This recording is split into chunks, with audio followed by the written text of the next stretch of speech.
día vamos a conversar un poco en el penúltimo tema sobre los actores que participan en la formulación de las políticas gubernamentales. ¿Cuál es la función de cada uno de esos actores? Y vamos a hacer una pequeña exposición y después vamos a conversar y discutir. Yo tengo en mente que un curso de maestría es, como se dice, una especialización, es ser maestro en determinado tema, y por lo tanto creo que el punto más importante tiene que ser definitivamente en una clase de maestría el debate. ¿Cómo llevar el debate a una clase virtual? Estamos aprendiendo. He consultado en la mañana a otras personas que ya llevan bastante tiempo este curso. Me han mandado algunos videos para ir analizando, pero creo que es un proceso donde vamos a ir aprendiendo también nosotros. Aprendiendo y... Profesor, se está yendo el audio, profesor. Ya, se va por cuestiones del sistema. El internet me marca que estás muy mal el internet ahorita. Está muy recargado. Mira, voy a tratar de ser muy lento para que se pueda entender. Para que se pueda entender especialmente por el sistema, que está fallando un poquito. Decíamos que es la primera experiencia que va teniendo la universidad a nivel de posgrado de un curso de maestría. Hemos sido los primeros en iniciar la primera clase y creo que estamos aprendiendo en esto. Estamos introduciéndonos en este mundo virtual, que debemos hacerlo, sí, pero creo que la esencia de un curso de maestría, conversando, es realmente el debate, la confrontación de ideas y decir, oye, no estoy de acuerdo con lo que tú dices, pero respeto tu idea. Y eso va a enriquecer el conocimiento y los análisis y la síntesis que vamos a hacer cada uno de nosotros como profesionales. Por eso yo voy a pedirles hoy día que voy a hacer lo más breve posible para poder dejar un tiempo más al debate y poder conversar. Hoy día vamos a hablar sobre los actores en la formulación de las políticas públicas o políticas gubernamentales. ¿Cuáles son esos actores? Es el tema número 7 y mañana tuviésemos el último tema de esta unidad que yo le he puesto la arena política, o sea, la dimensión política, el espacio político donde van a actuar los actores. Entonces, eso le he puesto para mañana porque creo que la discusión política tiene que ser el centro del meollo para la formulación de las políticas públicas. No podemos estar de acuerdo y no podemos ser... Yo comentaba con ustedes que en un curso de maestría lo más importante es el debate, la confrontación de ideas, con el respeto que debe haber y enriquecernos con el debate y con las opiniones de las otras personas, así no estemos de acuerdo. Entonces yo creo que eso es la esencia de un curso de maestría, porque es de profesionales que han pasado ya y que han pasado un pregrado donde hay un cierto nivel de abstracción de los conocimientos, vamos a decir. Entonces, voy a continuar hoy día la exposición que debemos tener para hoy día sobre el tema que estábamos viendo. Entonces, formulación de políticas, hoy estamos en el tema 7, mañana es el tema 8 que termina nuestra primera unidad. Y entonces, ¿quiénes son los actores políticos que van a participar en la formulación de las políticas públicas? Decimos que estos actores definitivamente intervienen de factores, actores internos y actores externos. ¿Quiénes son estos actores que intervienen en el proceso de la elaboración de la política pública? Es una pregunta que hacemos para comenzar la clase. ¿Cómo intervienen? ¿Son todos los actores igualmente importantes en la elaboración de la política pública? ¿Tienen el mismo peso? ¿Tienen el mismo valor los diferentes actores? Eso es lo que queremos discutir hoy día conversar hoy día. Según el señor Kingdon, un investigador que de 1995 ofrece una caracterización de los actores que participan en el proceso según su ubicación formal, dice. Así se distingue actores dentro del Estado y fuera del Estado. Podemos decir, una clasificación similar de los actores que estamos tomando nosotros hoy día, lo hace también Birkland en el 2005 y otros autores más al identificar actores oficiales y no oficiales. El primero dice actores formales, otros dicen actores informales, para el segundo rubro de actores en el proceso de la formulación de la política pública o la ejecución de la política pública también. Ya estamos entrando a ese tema. Entonces, ¿quiénes son los actores formales en una política, en una elaboración o formulación de una política pública?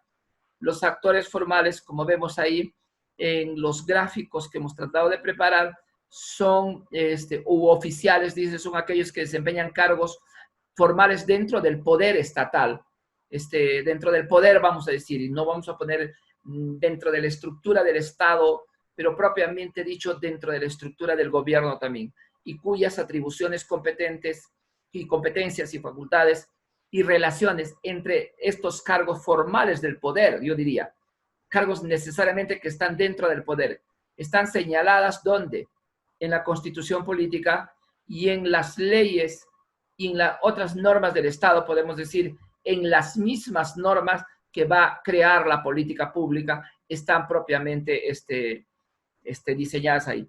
Uno de los organismos importantes en el análisis de la formulación de las políticas públicas totalmente tiene que ser el Congreso de la República como el primer poder del Estado, donde está la representación nacional.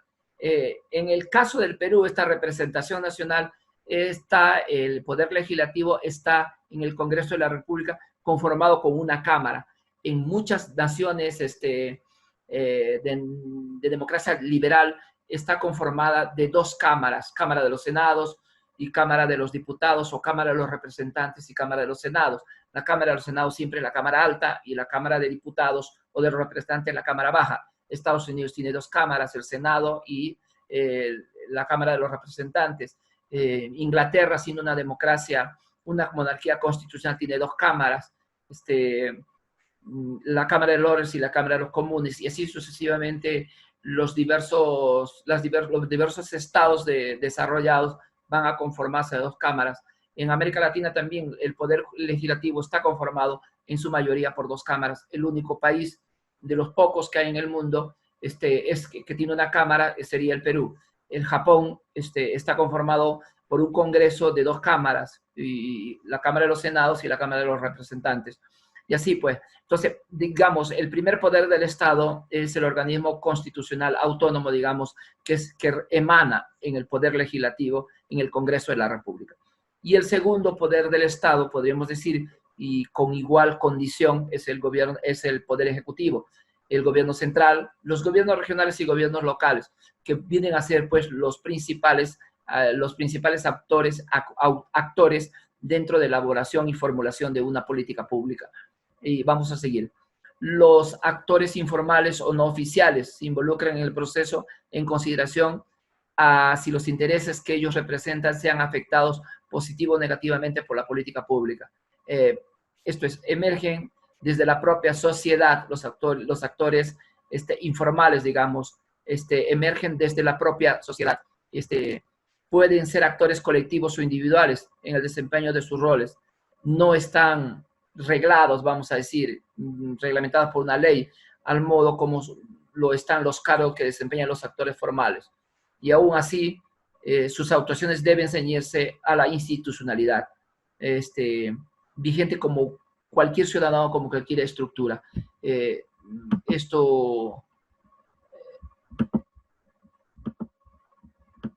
admitido a 3 personas más. Y entonces, continuamos. ¿Cuáles son estos actores formales que van a participar oficialmente en la elaboración, formulación de una política pública? primero, los primeros actores formales son los cargos políticos. Estos cargos pueden ser elegidos por el pueblo o pueden ser aquellas autoridades que son nombradas como cargos de confianza, o son designados, digamos, como cargos de confianza o de otra manera. Entre el presidente de la República es la máxima autoridad del Estado. No solo es jefe del gobierno, sino también es la máxima autoridad del Estado. Representa a la nación, dice, y personifica al Estado.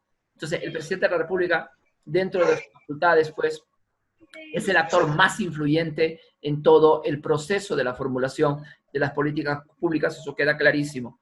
Los cargos de confianza que pueden haber en el gobierno, ya no en el Estado, porque estamos hablando ya del gobierno, porque el gobierno es el que va a dirigir la política pública. Si bien es cierto que es función del Estado por medio del gobierno, eso hay que tenerlo bien, bien claro para las cuestiones teóricas que podamos opinar y podamos tener en conocimiento. Los cargos de confianza. Los cargos de confianza son aquellos cargos que son designados. Seguro que alguno de ustedes va a decir mediante no la meritocracia, sino la dedocracia, van a decir uno de ustedes, seguro que. ¿Y quiénes son estos cargos?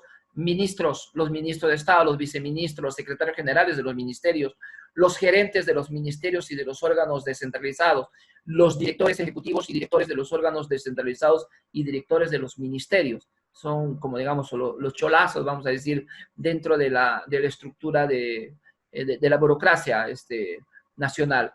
Y los parlamentarios, pues, en su mayoría, pueden ser mayoría o pueden ser minoría. Aquí ha habido un error de lindotipia.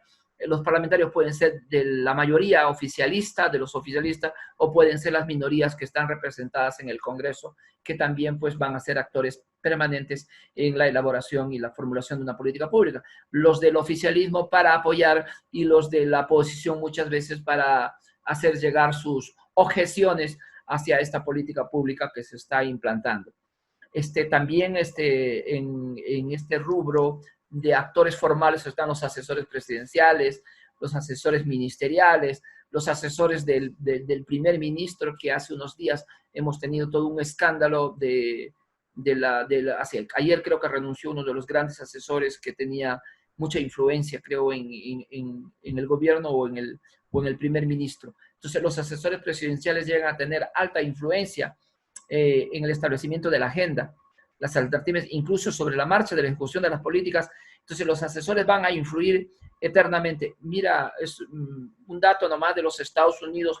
El presidente de los Estados Unidos tiene una serie de asesores en diferentes temas específicos, en seguridad nacional, en defensa nacional, en cuestiones alimenticias, etcétera, en asesores en temas de sanidad, que ahora, y que son nombrados por el presidente, pues, de los Estados Unidos. Igual, vemos ahí al presidente de Rusia también, que tiene una serie de asesores que le ayudan a discernir el tema político, de seguridad social, etcétera, pues los asesores que pueden haber. En el país, los asesores están en los cargos políticos, desde el presidente de la República, los ministros, los grandes funcionarios tienen asesores. El gobernador regional mismo tiene asesores, creo que tiene 2 asesores, el CAP serían 4, ¿sí? Entonces son asesores, asesores para determinados aspectos. Ahí está. El micro de alguien está sonando, no se deja escuchar. Bien. El personal profesional de carrera en la administración pública. Hoy día, con la implantación de Servir, el Estado peruano quiere un poco dar una meritocracia dentro de la burocracia estatal. Entonces ha creado el organismo Servir, que está capacitando a gerentes y a directores para poder conducir la administración pública. Yo diría que son los gerentes de la gestión pública. Entonces, el personal profesional de carrera en la administración pública también es un profesional que influye, influencia del personal de carrera, que se da muy bien en las consideraciones alternativas para la implementación de las políticas. Hay escritos, tratados muy importantes como la de Lindblom, que habla sobre la influencia de la burocracia en los cargos públicos y que cuán influente es al neto técnico, un personal de carrera que tendría que definir y se tendría que escuchar más a los técnicos. Dice, los técnicos plantean el problema y los políticos son los que tienen la decisión. Por eso es muy bueno que los buenos políticos tienen que estar rodeados de los mejores técnicos, cosa que muchas veces no sucede, porque ayer comentábamos esto y decía alguno de los participantes que nuestra política en el Perú todavía es caudillista, no es una política, no es una forma de hacer política de grupos, de partidos políticos netamente organizados.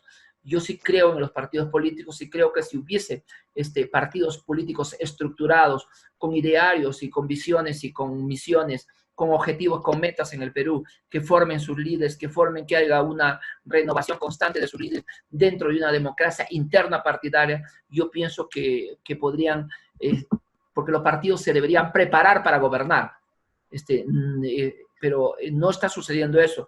Ayer sobre una opinión de alguno de ustedes que le quería tomar hoy día para este tema. Entonces, los actores informales primero vienen de grupos de interés. Por supuesto, ¿quién no tiene intereses en algo? ¿sí? Pero hay grupos de interés en la función de la elaboración y el conducir una política pública. Esta expresión alude a los grupos organizados que tienen conciencia que serán afectados o beneficiados por la aplicación de una política pública. Los intereses de un grupo pueden ser contradictorios con los de otro, y ellos pueden ubicarse en el mismo sector de la actividad. Las actividades de los grupos de interés es variada. Algunos de ellos afectan la agenda, otros afectan las alternativas consideradas en la política pública. Otros promueven iniciativas y otros se movilizan para bloquear cambios de política o surgimiento de iniciativas que estiman que les afectará negativamente en la ejecución de la política pública o en la elaboración y la ejecución de la política pública. Entonces, los actores son grupos de intereses que van a intervenir en la política pública si les afecta o son afectados o son beneficiados. Eso va a ser el asunto central de esto. Actores informales también se puede considerar al grupo de académicos, de investigadores y expertos, que muchas veces los consultan a los académicos para la elaboración de una política pública. Destacados académicos son citados, incluso los llevan al Congreso para que puedan hacer una exposición de determinado tema social o determinado tema político que hay dentro de la influencia del debate de las políticas públicas. Podemos decir, son expertos académicos también que van a ser citados, van a ser consultados. Muchos van a terminar en la burocracia como consultores. Yo la verdad no creo en los consultores, yo tengo una objeción contra los consultores, personalmente, que eso lo puedo discutir en cualquier momento.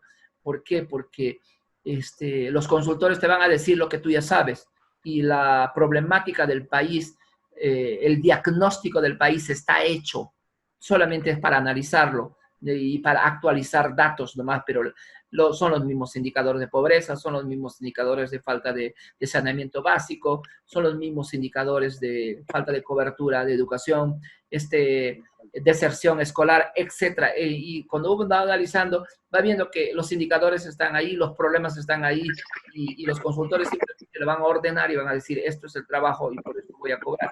Y dentro del tema de consultores se va a dar también un gran proceso de corrupción en los ministerios y en determinadas instancias del Estado.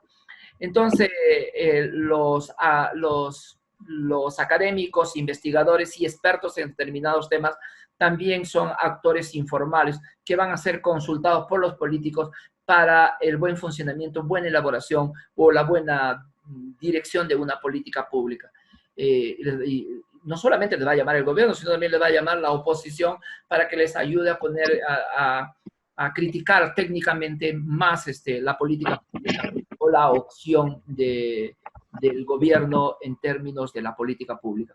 Los académicos son actores pues importantes, investigadores son actores importantes que van a influir, depende del peso que tenga el académico o el investigador o el experto en este tema, va a influir también en la política pública. Entonces, eso es importante también verlo ahí, cuán importante es que que un gobernador pueda recibir la opinión, o que un alcalde pueda recibir la opinión de un académico, de un experto en gestión pública que en determinado tema que está trabajando. Tampoco no podemos ser todistas y no podemos decir que somos los todopoderosos, los grandes intelectuales que vamos a manejar todo. No, señores, ahí también está un poco de soberbia. Manejamos ciertos temas, analizamos ciertos temas, pero uno que otro tema lo manejamos con mejores claridades. Entonces eso también es parte de cómo profesional me reconozca. Los actores decíamos que son estos, los medios de comunicación, son actores informales, pero que también van a actuar determinadamente bajo sus intereses, no cuando hablamos de medios de comunicación, no hablamos prácticamente aquí de los periodistas, sino de los dueños de los medios de comunicación que van a influir a determinados intereses y van a ser manejados por intereses económicos y también. Entonces, los medios de comunicación definitivamente afectan la agenda. Kingson, en 1995, él habla sobre estos temas, habla ya sobre el manejo de los medios de comunicación en las decisiones políticas. Los medios de comunicación van a estar dirigidos por grupos de intereses también. Los medios de comunicación van a reportar los temas a corto periodo y luego lo van a cubrir de acuerdo a los intereses, a los grupos de poder que representan. O sea, no crean que también, digamos, acá tenemos a un comunicador social va a decir, los intereses de los grupos de poder grandes van a manejar los medios de comunicación. No van a decir, el 71% de los medios de comunicación, de los medios de prensa, están manejados por el Grupo del Comercio. ¿Y quién maneja el Grupo del Comercio? Los Miro Quesada. ¿Y quiénes están tras de los Miro Quesada? Para ir analizando y decir, ¿ya qué intereses responde? Radioprogramas, todo el mundo dice, pucha, escucha radioprogramas, pero políticos, intereses económicos, que van a difundir con un cliché de democracia, de verdad, van a influir definitivamente en las decisiones de la población. Como el impacto que pueden tener. Los medios de comunicación afectan la agenda de la siguiente manera, vamos a decir, lo que estamos hablando. Actúan como comunicadores en la comunidad interesada en los temas de política. Aquí sí hay que ser claro y hay que ser contundente. El tema de los medios de comunicación es tema de política. Y la discusión que nosotros estamos teniendo en este curso es política. Y eso hay que grabárselo bien, es política. No, a mí no me digan, alguien que me diga, yo no soy político, señores, todos somos políticos. La política está en todo y el actuar del hombre es el son político, el animal político es el hombre. Entonces, magnifican los movimientos de los temas que aborda la política pública. Ellos no crean un tema, pero ayudan a darle visibilidad, organizarlo y acelerarlo en su desarrollo. Los medios de comunicación influyen definitivamente en todo. Yo sé que alguien va a decir que ayer a un medio de comunicación se le chispoteó en la suma de la aceptación del ministro de Salud, no salía efectivamente el porcentaje bien sumado, entonces se les chispoteó, se les fue, y entonces nos damos cuenta que también los medios de comunicación están siendo manejados para hacer creer una cosa a la población, que la población pueda pensar que las cosas están bien y el ministro de Salud puede estar bien o puede estar mal. Eso yo no lo voy a discutir, eso lo va a discutir, lo tiene que discutir un ciudadano que yo lo planteo. Los medios desarrollan cierta alianza con los grupos de interés, hemos dicho, también con los grupos de la academia, también los medios de comunicación, porque si este académico tiene credibilidad, entonces yo me lo voy a contratar o lo voy a entrevistar más para que pueda influir en esto. Con los burócratas, los que cuando tienen cierta incomodidad, digamos, al gobierno, le va a incomodar un periodista que cuestiona siempre, un medio de comunicación que cuestiona siempre, siempre va a estar incómodo. Pero ojo, lo que dice Heidelberg en uno de sus libros que lo leí, el periodista que incomoda, eso es el buen comunicador, dice. Entonces, no se debe dejar someter por el poder ni por nada. Filtran antecedentes a la prensa, también hay eso.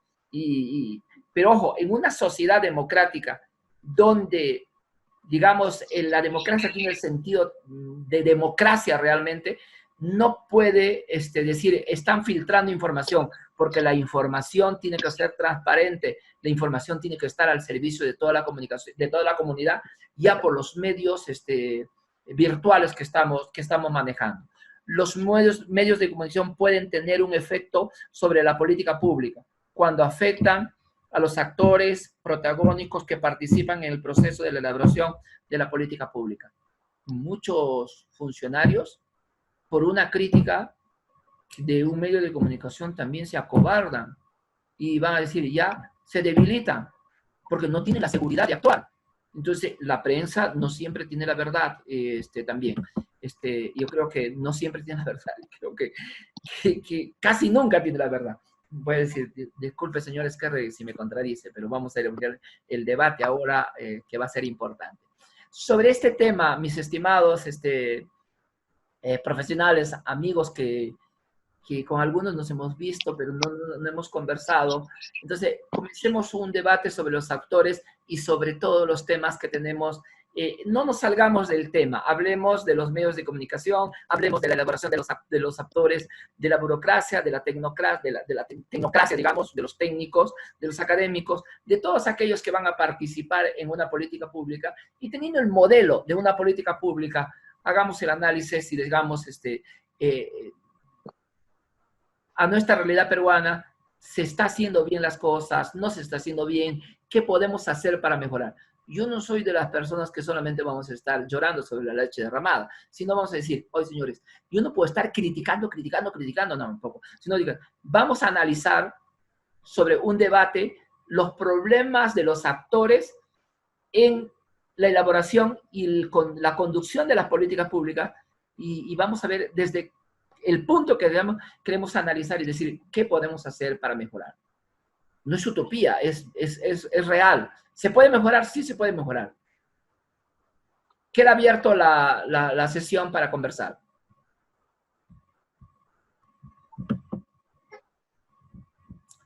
Sí, ahí sí nos miramos. Espero que todos prendan su cámara para mirarnos y sonreírnos. ¿Quién quiere comenzar esta discusión? Doctor, creo que estoy acaparando siempre las participaciones. ¿Aló? No, dale, señor García, no acapara nada, dale. Me gustaría siempre invocando a todos los compañeros que participen, de alguna u otra forma usted nos da este espacio y estamos para aprender. Entonces, con ese preámbulo paso a manifestar respecto al tema, aunque un poquito tarde, pero estoy escuchando parte de su conferencia o de su cátedra respecto a los actores informales, específicamente en el tema de los medios de comunicación. Y todos, creo que los que analizamos, sabemos que los medios de comunicación están en alianza con los grupos de poder, vienen siendo incluidos en las políticas públicas por determinado estado momentáneo o gobierno de paso, y de los medios de comunicación sabemos que no son absolutos e imparciales. Los medios de comunicación en nuestro Perú, en nuestra patria, se parcializan con los grupos de poder, con los gobiernos.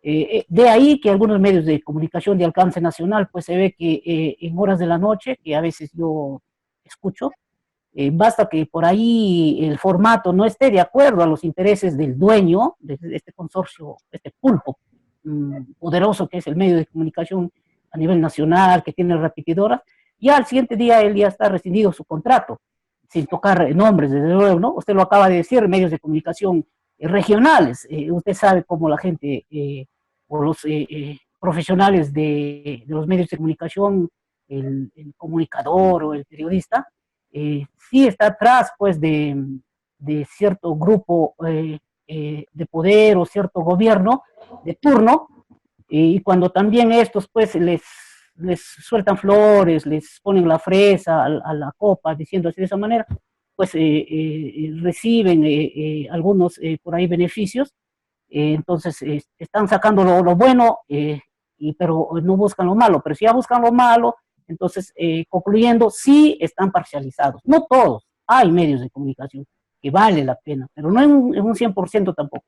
Entonces, sí, los medios de comunicación influyen tremendamente, están con alianza con las políticas que ejerza cierto gobierno local, regional o nacional. Eso está en nuestra patria, está enquistado. Los medios de comunicación es una fuerza poderosa que, como usted lo acaba de mencionar, pueden desequilibrar incluso algunas decisiones políticas. No sé, se ha visto que los medios de comunicación un día saca Cuarto Poder, panoramas, ciertas cosas, plum, y al siguiente día ese personaje o ese ministro o esa autoridad ya está pidiendo su renuncia, entre comillas, en su gobierno, ¿no? Eso es todo, doctor. Gracias, señor García. ¿Alguien más sobre actores? Desde los diferentes puntos conversemos y a mí me gustaría que haya contradicción hoy día. Y mañana también. Si hay contradicción, yo voy a terminar más satisfecho de esta reunión. Si todos vamos a decir, estamos de acuerdo. Profesor, buenas noches. A ver. Lenin Cuesta. Lenin Cuesta, a ver, un ratito, señor Esquerra, Lenin, a ver. Yo creo que hoy día va a ser difícil de que estemos en contradicción. ¿Por qué? Porque si hablamos en el tema de los actores, digamos, informales que estarían dentro de la prensa, en este caso, estaríamos todos de acuerdo, porque sabemos y nos damos cuenta día a día, en noticias, que cuando quieren lograr algo, la prensa es manejada. Les dan un cierto porcentaje. Se ha destapado hace poco, no sé si mal recuerdo, el año pasado, se destapó las coimas que han tenido ciertos periodistas que supuestamente nosotros los teníamos como profesionales, pues a carta cabal, ¿no? Entonces yo creo que en esta sesión va a ser muy difícil, porque la mayoría de periodistas, pues se dejan doblegar con un billetito en la mano. Entonces, hay que ver de que hacen fuerza o de alguna manera llegan a tener influencia en las políticas que va a implementar el Estado, en este caso, a través de los medios de comunicación, ¿no? Entonces, de acuerdo a la magnitud, a los intereses, de si les afecta o les beneficia, ¿no? Si los beneficia, pues en este caso van a quedar callados, ¿no? Pero si les va a afectar, ahí sí sueltan la bomba y lo hacen muchas veces a través de los medios, ¿no? Que por algo no se llama el cuarto poder, ¿no? Eso sería mi participación, profesor. Sí, pero, señor Lenin, pero si vamos a decir, los actores internos y los actores externos, o los actores formales y los actores informales, no solamente son los medios de comunicación, sino también tenemos que analizar el tema del Congreso de la República, el tema de la burocracia, de la tecnocracia, el tema de los funcionarios de confianza, de los asesores, el tema... Mira, no hemos puesto un actor formal, pero yo sí creo que es un actor formal porque no le he hallado y no he podido, pero lo voy a poner hoy día y van a decir ustedes, ¿la iglesia es un actor formal o no es un actor formal? ¿Y tiene poder la iglesia? Tremendamente tiene poder en las decisiones de política pública. Imagínate. Entonces yo digo, entonces no solamente es la prensa, sino también son todos los actores formales y no nos centremos solamente en la prensa, sino en todos los actores que puedan influir, que participan en las políticas públicas. Yo diría que la iglesia también tiene una fuerza tremenda en la participación, incluso en la formulación y en la ejecución de la política pública.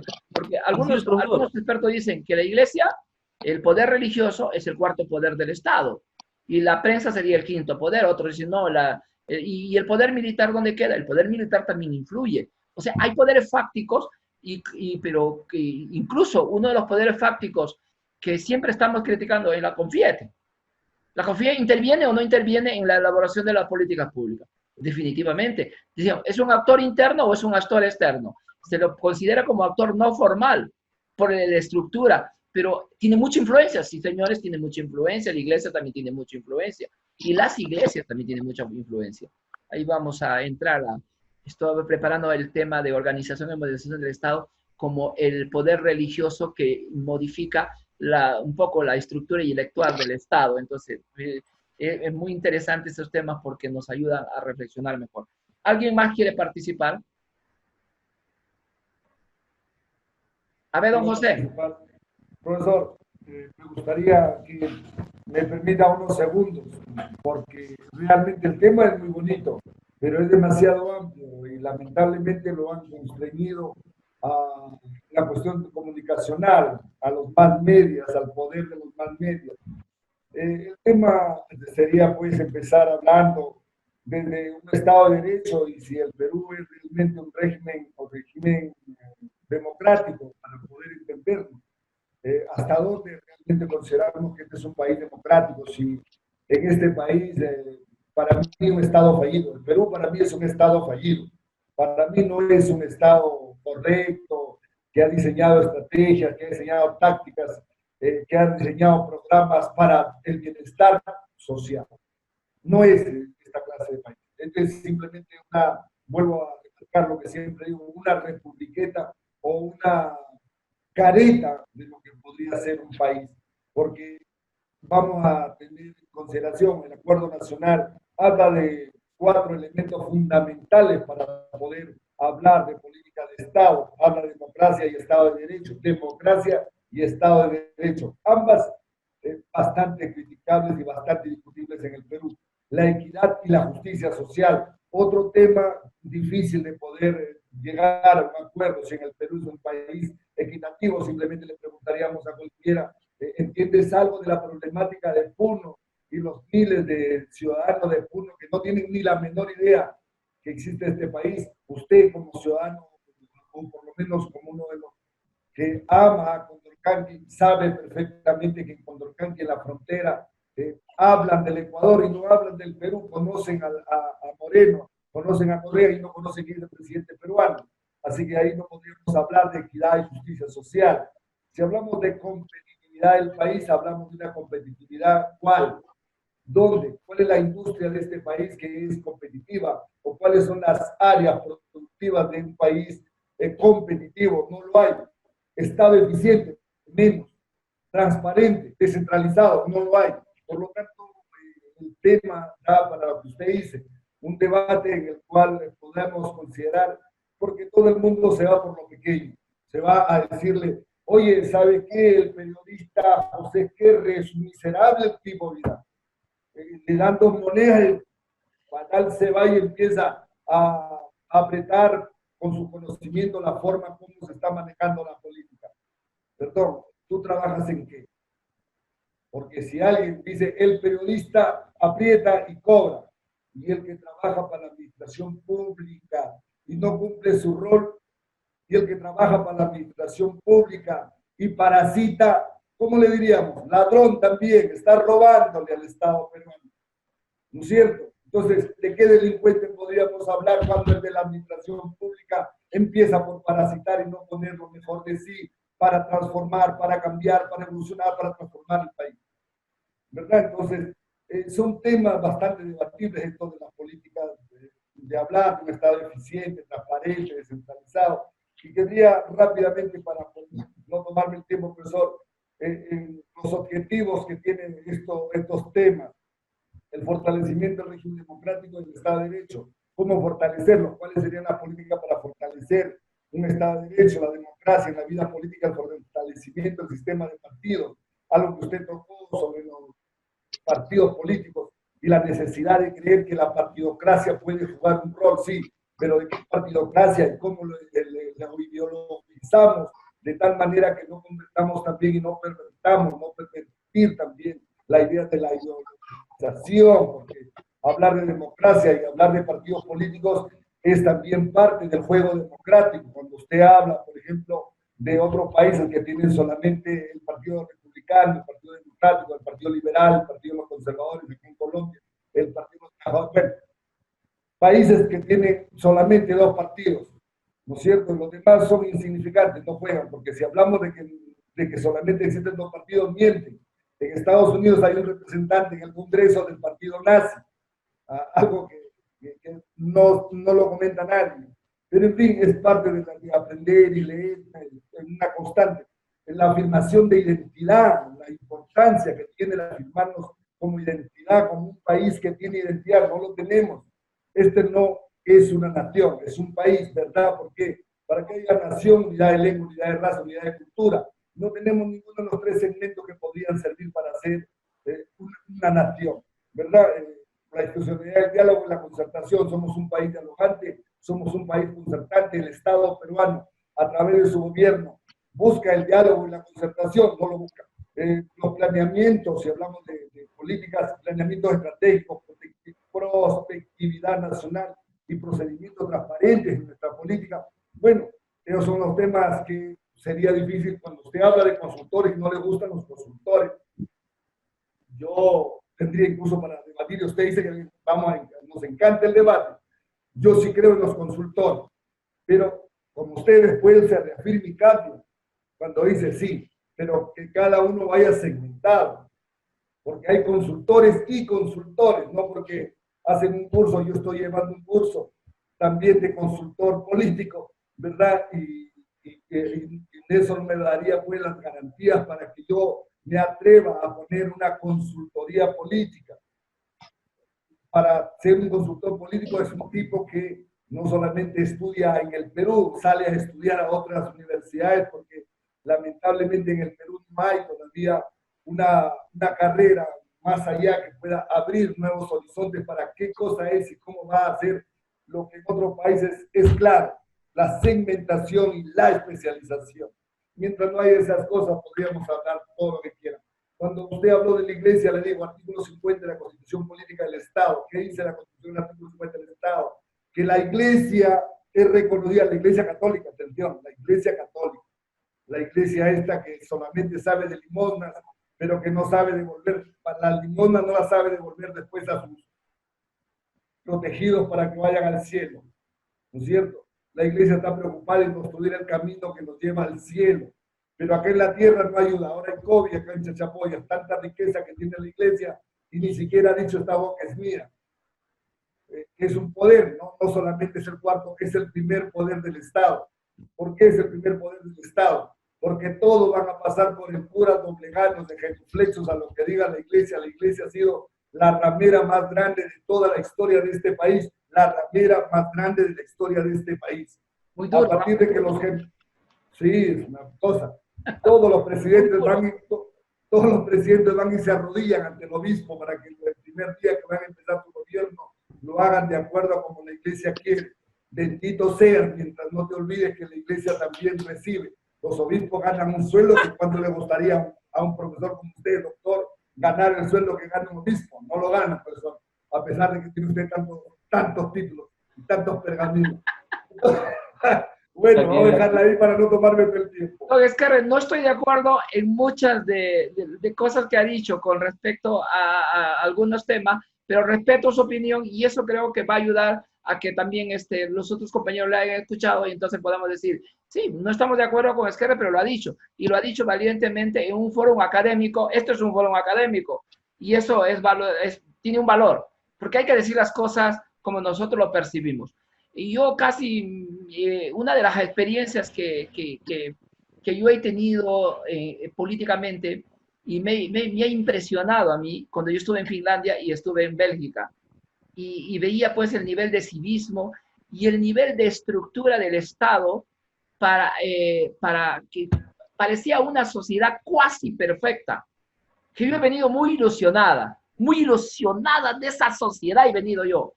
Pero he llegado acá al Perú y me di cuenta, oye, nuevamente vuelves a ser Carlos Navas y tienes que seguir viviendo tu realidad. Entonces son cosas que salir al extranjero también nos ayuda a tener otra visión, otra concepción de lo que es la política en el mundo y los intereses que hay en la política en el mundo. ¿Alguien más podría conversar?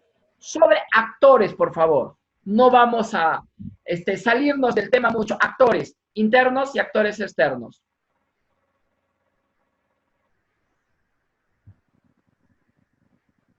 ¿Alguien más?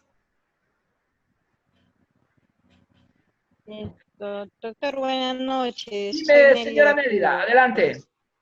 Doctor, bueno, estoy escuchando parte también, he escuchado de la conferencia que está dando usted, ¿no? Dígame, si nos ve el internet, hay que tener paciencia. Cuando hablan pues de los cargos públicos de mucha gente, ¿me escucha? Sí, sí, sí, Estamos sigue. hablando de los grandes profesionales que los desempeñan cargos públicos, pues se ve, ¿no? Que muy públicos importantes, qué sé yo, o la confianza que les brindan de repente a determinado profesional y los subalternos tienen que alinearse a lo que ellos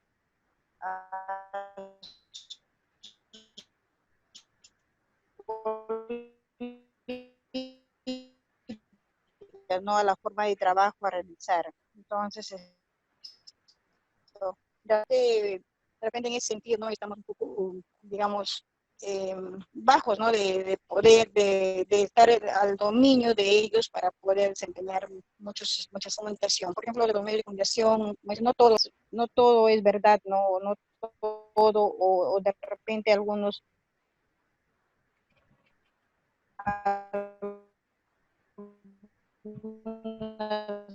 cosas que no son comentadas por esta pandemia que se está dando a nivel mundial.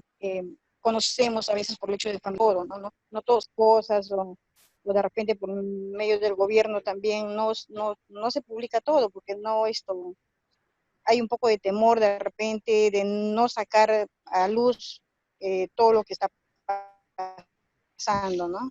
Gracias. Gracias, señora Nélida. ¿Alguien más quiere comentar?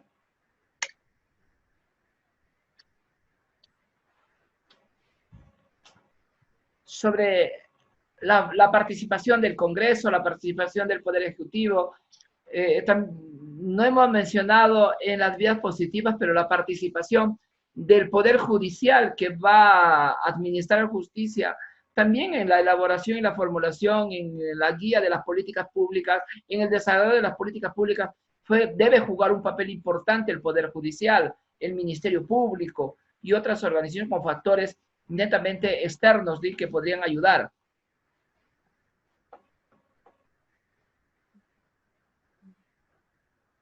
¿Quién se atreve a comentar?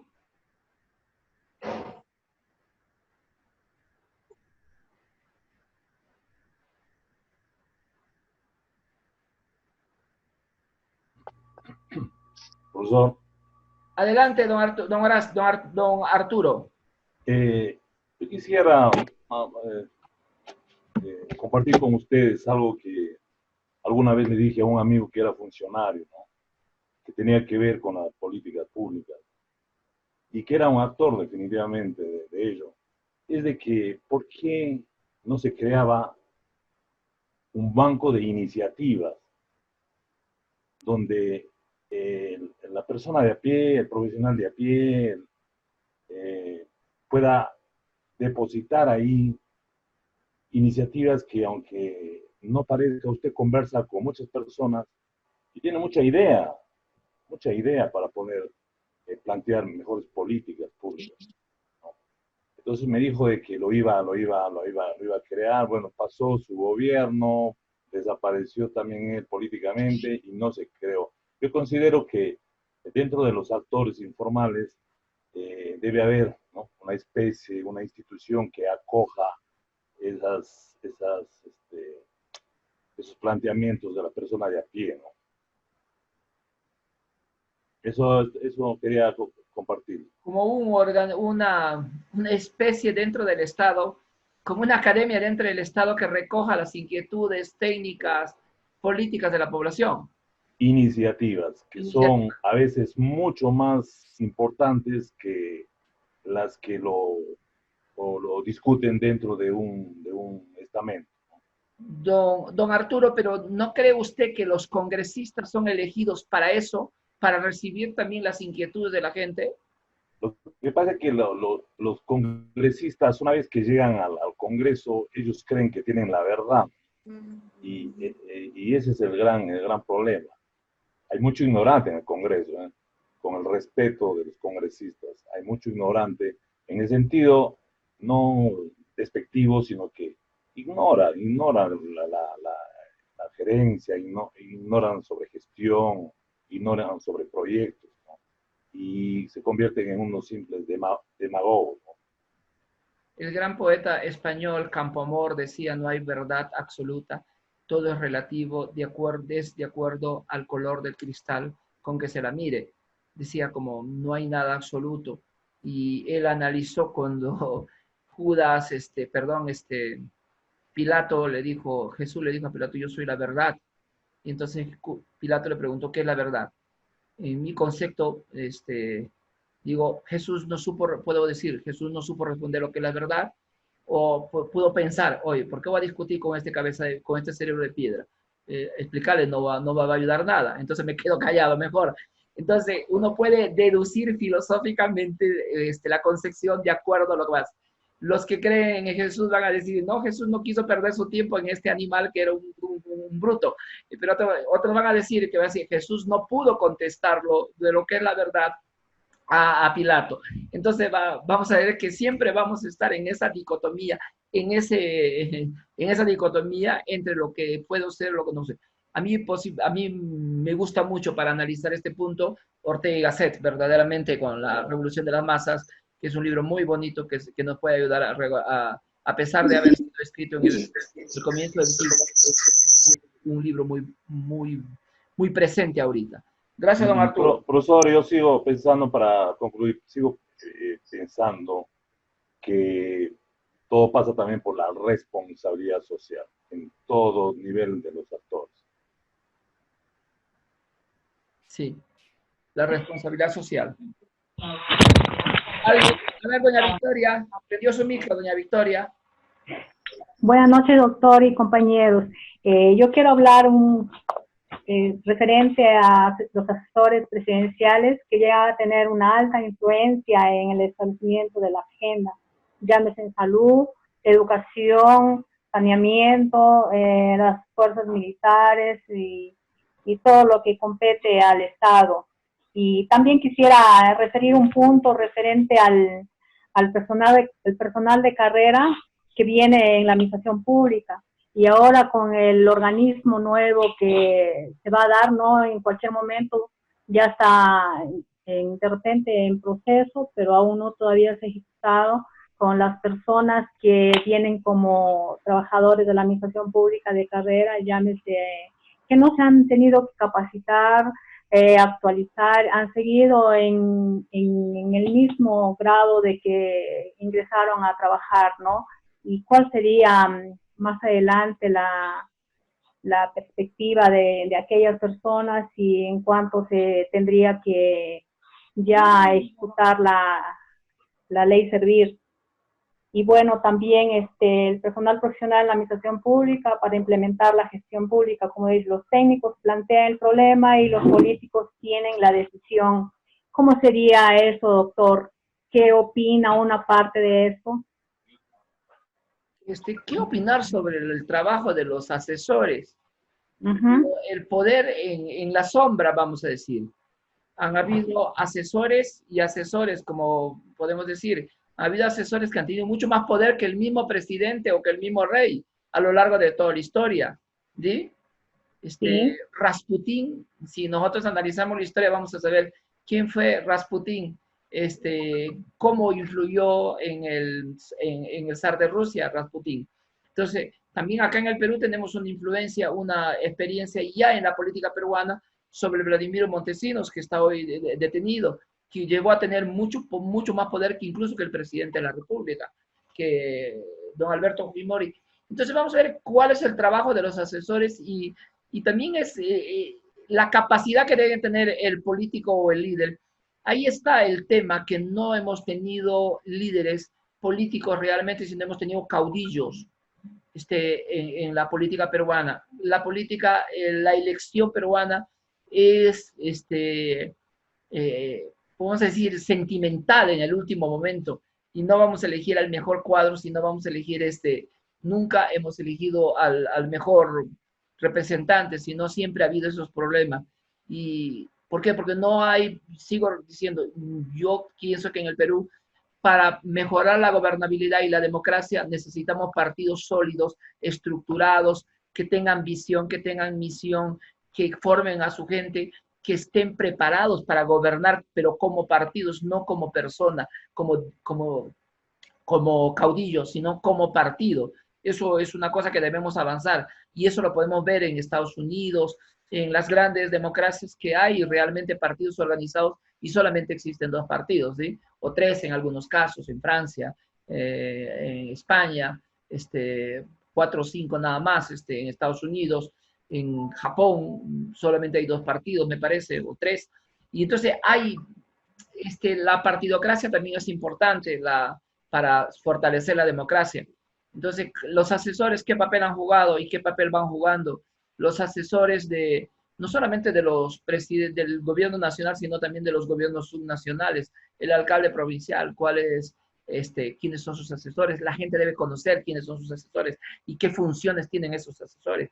Si las cosas están transparentes, yo creo pero no se sabe quién es el asesor de Vizcarra ahorita. Dicen que es un argentino que le ayuda a mejorar su imagen y todo lo demás, y por eso es que él ha golpeado bastante, según un análisis al Congreso, que era su caballito de batalla, el Congreso, y se fue el Congreso ahora aquí, entonces, pero vino la pandemia, mira, y Vizcarra, según la prensa, tiene mucha popularidad todavía, supera el 70%. ¿Será verdad eso? No lo sé, hay que analizarlo. Entonces, los asesores también, ¿qué papel juegan? Lo interesante sería que estos asesores sean visibles y estén dentro de un organigrama y digan, estas son las funciones del asesor, que sería, yo creo que mejoraría la democracia y la gobernabilidad. Correcto, profesor. No lo sé, no sé si será correcto, pero cada uno puede tener la opinión, pero yo doy la mía y siempre voy a opinar lo que yo pienso y lo que yo siento. Gracias, doctor. Gracias. Bien. A ver, ¿quién más podría hablar? Profesor, buenas noches. A ver, Jacqueline. Bueno, profesor, leyendo ayer lo que es gestión de política pública de Rubén Gómez, dice de sus artículos, dice, el curso de las políticas públicas se ha descrito como el producto de un proceso político complejo, dinámico, que obedece a los intereses de los actores sociales. Con frecuencia involucra eventos imprevisibles que rara vez ocurren de manera secuencial. Más que un proceso técnicamente dirigido, las políticas son el producto de múltiples maniobras dirigidas a controlar los recursos. Bueno, algunos son socialmente aceptables desde los valores democráticos, pero otras pueden ser ilícitas e inmorales. Bueno, tiene razón todo lo que aquí estamos exponiendo y está en debate, ¿no? Decimos que mayormente todas las políticas públicas ya están dirigidas, ¿no? Partes políticas y morales que van a ser sobre los intereses de otros grupos, ¿sí? Que ellos quieren manipular esas políticas para que vaya bueno, a su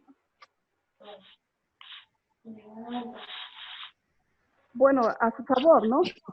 Entonces, por eso ahora vemos también en lo que es, dice también ahí el autor, que en varios estudios se ve que se ha ido a la parte de lo que es salud, y eso es lo que está pasando hoy prácticamente en lo que es Perú, ¿no? Se ha desnudado como la parte de salud y educación, pues, está muy dirigida a las políticas públicas.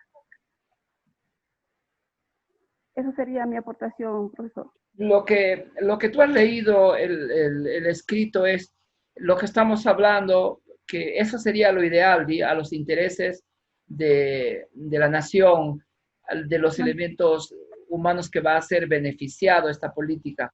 Pero estamos viendo que los actores que participan en la elaboración, en la formulación de las políticas públicas, tienen también determinados intereses económicos, intereses políticos, intereses sociales, intereses religiosos, intereses militares, etcétera, que van habiendo ciertos intereses para los grupos, vamos a decir la CONFIET, o vamos a decir el tema Caliwarma. Nosotros analizamos, decimos, qué bonito programa hecho por el señor Ollanta, que llega pues a los más pobres y todo lo demás, pero decimos que hay grupos de intereses, por ejemplo, las grandes industrias de elaboración de conservas, no tienen intereses para intervenir en esto? Y los intereses son fuertes, ¿sí o no? Que van a intervenir y van a intervenir en cada suscripción territorial también con determinados representantes ahí. Si diríamos, algunos dicen representantes, otros dicen ya de otra manera. Entonces, pero digamos, van a integrar, los que manejan el arroz en Amazonas van a estar interesados también en vender su producto del arroz en Amazonas o en determinadas regiones del país para ciertas políticas públicas. Hay intereses, sí hay intereses, pero todos tenemos intereses, todos nos movemos. Mira, hay un gran dicho que dice, todos nos movemos por la necesidad concreta. El ser humano, eso lo dijo Marx, la necesidad concreta. ¿Y cuál es nuestra necesidad concreta? Alimentación, vestido, comida, tenemos familia, tenemos hijos. O sea, no podemos tampoco decir, oye, nuestros intereses, todos nos movemos por la necesidad concreta. Claro, pero cuando ya se vuelven inmorales o ilícitas... Eso hay que buscarla, por eso está ahí un gran parámetro, la ética. La ética es el límite de todo, es el actuar, los valores que debe tener el profesional, que debe tener la ética del Estado. ¿Cuál es la ética del Estado? ¿Cuál es la ética del Estado nacional o subnacional? ¿Cuál es la ética de la persona, del profesional? Yo sí creo que la ética es la que va a marcar los límites verdaderamente en el campo de fútbol, digamos, de las políticas públicas, de las políticas gubernamentales. Gracias, Jacqueline. ¿Quién más quiere comentar algo sobre los actores, por favor? Profesor. Dígame.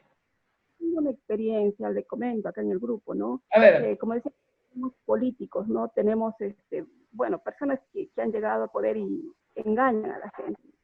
En Amazonas tuvimos un caso en salud y se hizo una huelga, todo el Ministerio de Salud íbamos a ir a una huelga. Tuvimos una reunión con el ministro, con sus asesores, y bueno, a cada región decía que, bueno, los problemas que se plantean ya están en solución, y bueno, así, ¿no? La cosa es que se levantó la huelga.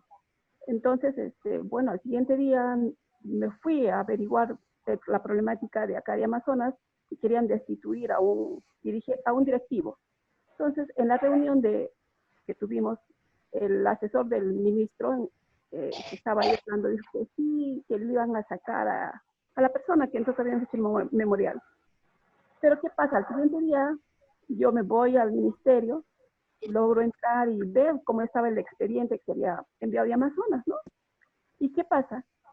Que no existía en la mesa del ministro, estaba en mesa de parte. Y en la reunión ellos decían que sí, que ya está solo para firma. Imagínense, las dos caras, como ellos te venden, ¿no? Te dicen, sí, conozco esto, voy a solucionar esto. Y al final ni conocen la problemática que está pasando en algunas regiones.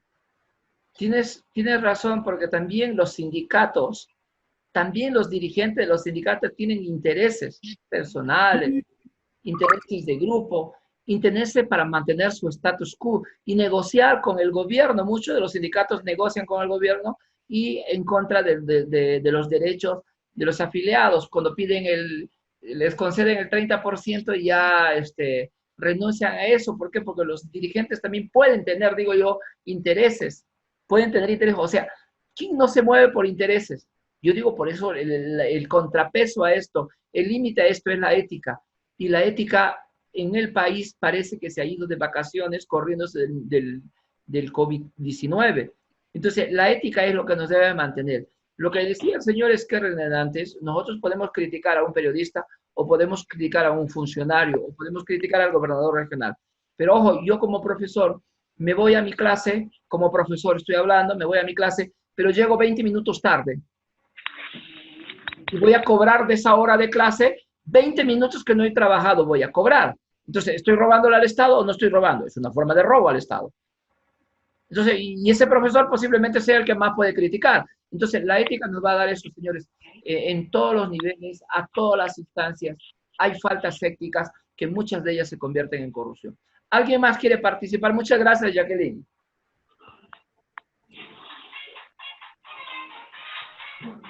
Sobre el tema de los actores. Profesor, buenas noches, Lisette. Lisette, muy bien, Lisette, qué gusto escucharte. Gracias, compañeros, buenas noches. Bueno, he escuchado detenidamente todas las opiniones de los compañeros y bueno, tomando el tema de los actores, bueno, si bien es cierto, no los actores formales integran los congresistas y bueno, también las personas, los profesionales que ocupan un cargo de confianza, ¿no? Bueno, tocando ese tema, en mi opinión, creo que deberíamos en Amazonas tomar el ejemplo del departamento de Arequipa, ¿no? Donde el gobierno regional, los cargos de confianza se dieron a concurso. Entonces yo creo que para una mejor gestión debería ser así, ¿no? Bueno, en los actores informales eh, están los grupos de poder. En este caso voy a tocar el tema de los medios de comunicación. Porque si bien es cierto, yo tuve un problema, a ver, todo el mundo ha visto en las redes sociales, ¿no? Yo veo esto por dos ámbitos. Creo que antes o a inicios que existan los medios de comunicación, pues creo que los medios, perdón, la tecnología, en este caso Facebook, y otros medios de comunicación influentes en la sociedad, ¿no? Existía los medios escritos y los televisivos, ¿no? Que eran, pues, que principalmente daban una información buena y verídica, ¿no? A comparación de la actualidad, que bueno, o sea, se puede observar que más ahora hay medios de comunicación en Facebook. No está mal, ¿no? Pero se debe, para poder colocar una información, creo que el periodista o el dueño de la página debería indagar. ¿Para qué? Para, en este caso, con la información certera, ¿no? No dejarse llevar de lo que dice una persona, ¿no? Yo creo que para eso es el periodismo, para indagar la verdad y bueno, en este caso, publicarlo, ¿no? Ya que hoy en día también se puede ver que los medios de comunicación se ha podido visualizar, ¿no? En este caso del COVID, que veía en el Facebook, que un medio de comunicación decía, ya hay un contagiado en Amazonas, luego borraban, no, falsa alarma. O otro medio decía, sí, ya se murió, o tanta cosa, ¿no? Entonces, creo que están ahí también jugando con los sentimientos, con el, con, con la mala información, ¿no? Porque realmente los medios de comunicación creo que ahora se pelean por tener la primicia de la información, ¿no? Pero opino que la información debería ser verídica, ¿no? ¿Por qué? Porque existen dos factores que están, en este caso, por ejemplo, en mi ejemplo, si bien es cierto, todos han conocido el tema de transportes, ¿no? Afecta, en este caso, a mi persona, y tras de mí, pues, están familiares, amigos, ¿no? Y bueno, y bueno, en este caso también la población, ¿no? Que se lleva una mala imagen, ¿no? Bueno, también, y claro, yo estoy de acuerdo también de que obviamente es muy importante también los medios de comunicación, ¿no? ¿Por qué? Porque nos tienen informados y bueno, una alerta de alguna posible información para nosotros tener en cuenta, ¿no? Al igual también que existe, ¿no? Existe creo que no todos los periodistas, pero también por política, existe el periodismo, en este caso, ¿cómo lo podría explicar? Que se dejan llevar por el dinero. Si bien es cierto, eh, nunca va a haber una información eh, que, que no haya dinero por medio atrás de ello, ¿no? Pero yo creo que en ello debería estar la ética, ¿no? Una ética profesional donde pues todos profesionales deberíamos poner eso en práctica, ¿no? Yo no soy santa de devoción ni nada, ¿no? Pero igual creo que la ética, los valores viene de casa, ¿no? Entonces de ello hay que ponerlo en práctica. Lisset, Eso sería. ¿cuántos años tienes tú? Tengo 27. Dice el manual de Carreño, dice el manual Mideno Meñique de Holler que es mala educación, pero sin puntar la edad a una dama. Pero en este caso, tú tienes 27 años, eres joven, y mira que has sido persona pública ya, has ejercido un cargo público y has sido persona pública. Y creo que la reflexión que yo puedo sacar de lo que tú dices es, si tú aceptas un cargo público, también vas a aceptar todo lo que viene en ese cargo público. Desgraciadamente, los medios de comunicación no cercioran sus fuentes y denigran a las personas. Pero si nosotros vamos a meternos a los cargos públicos y vamos a acobardarnos o debilitarnos con una información que no responde a la verdad, y mi autoestima, mi conciencia, mi persona está realmente bien clara, bien claro en su actuar, entonces yo creo que te va a afectar, sí, a todos los afecta.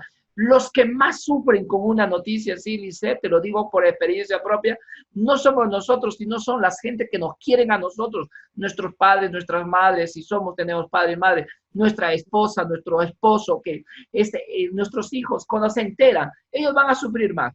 Pero tenemos que estar preparados, sí, tiene que haber una autoestima, tenemos que conversar, tenemos que dialogar. Profesor, Escúchame, Lisset, estaba escuchando un video de que le entrevista Magali a César Hildebrand, y César Hildebrand le contesta una cosa maravillosa que a mí me parece importantísimo. Le dice, estaban hablando de los mochadores, entonces César Hildebrand le dice, el peor, perdón, voy a hablar una palabra fuerte, pero no es mía, es de César Hildebrand, dice, el peor cuernudo es el pueblo, dijo, porque a él le estamos traicionando, dijo, los periodistas. Mira, un periodista tan influyente como Hildebrand dijo esto, y a mí me pareció real oye, ¿qué nivel están utilizando los periodistas o medios de comunicación? Eso también es importante, así como también hablamos de la ética. Yo creo que la ética tiene que delimitar esto. Profesor, le comento que anterior a que ocupé yo un cargo público, trabajé en una empresa privada y me puse a comparar, ¿no? Obviamente que en gobierno regional, en las entidades públicas, es el pueblo quien da la última razón, ¿no? Entonces, ¿qué pasa acá? De que los que ocupamos cargos públicos estamos pues a las órdenes del pueblo. Pero en este caso, mire, yo trabajé en una empresa privada y me di cuenta de la gran diferencia, ¿no? La empresa privada, le comento, trabajé años en Electro Oriente y con sus falencias y todo, creo que tuve una muy buena experiencia ahí porque una empresa donde eres muy bien remunerado con tus derechos, tus derechos laborales, todos los derechos y un buen sueldo pago. Entonces, y bueno, se preocupan por la salud del personal, porque el personal se sienta contento y en su trabajo, a comparación de las entidades públicas, ¿no? Te quedas horas trabajando, no tienes horas extras, y aparte de ello, pues muchas veces pues estás en boca de la gente, ¿no? Entonces, yo creo que, como usted dice, ¿no? Cuando entras a un cargo público, pues hay que estar llanos, ¿no? A lo que venga. Y bueno, yo desde esa experiencia, pues he sido una mujer muy fuerte, y bueno, me sigue pasando muchas cosas, pero yo sigo ahí, ¿no? Y eso es todo. Tienen más fuerza ustedes que nosotros los varones, ustedes tienen más fuerza. Está comprobado. 100%. Gracias, Lice. ¿Alguien más quiere, para ir terminando la sesión, que quiere participar? A mí también ha bajado mi intensidad de mi internet bastante ahorita.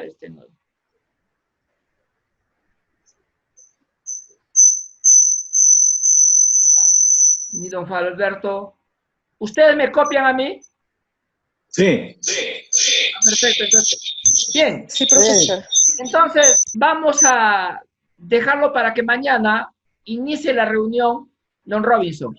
Mañana me tienen que dar el tema que van a exponer la próxima semana.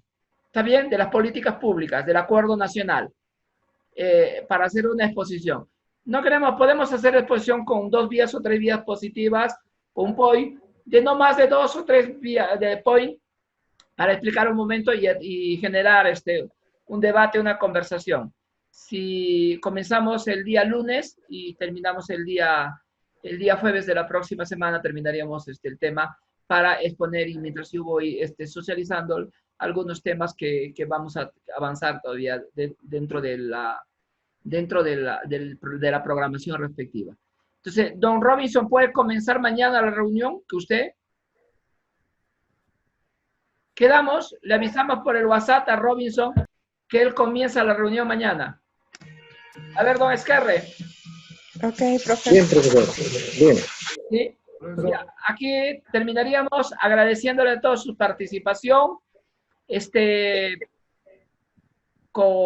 Para mañana a las 6 esperamos comunicando lo más rápido para que comience don Robinson su exposición y la explicación que nos quería hacer. Muchas gracias. Hasta mañana.